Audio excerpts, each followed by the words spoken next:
ট্যাবো বক্সের কাজ কি এটা আমরা সবাই জানি, কিন্তু এই ট্যাবো বক্সের কাজ কি এটা হয়তো অনেকেই জানি না। তবে আজকের এই ভিডিওটা পুরোপুরি দেখলে আপনি বুঝতে পারবেন যে এই ট্যাবো বক্সটা আসলে কি কাজ করে। এই যে দেখেন, এই একটা ট্যাবো বক্স, এই একটা ট্যাবো বক্স, মাঝখানে জয়েন্ট দেওয়া হয়েছে। এর কারণটা কি? ধরেন 160 এম্পিয়ারের একটা ভিভিডি থেকে একশো একশো এম্পিয়ারের একটা ভিভিডি লাইন টানতে হবে, তাহলে কি করতে হবে? মাঝখানে একটা জয়েন্ট দিতে হবে।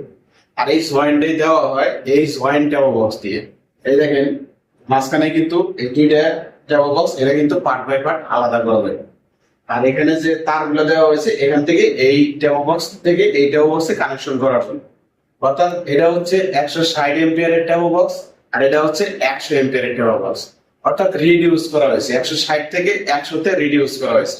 এই জন্য আমাদের এই জয়েন্ট ট্যাবো বক্স গুলো ব্যবহার করা হয়। তো যদি ভিডিওটি ভালো লাগে অবশ্যই একটা লাইক দিবেন।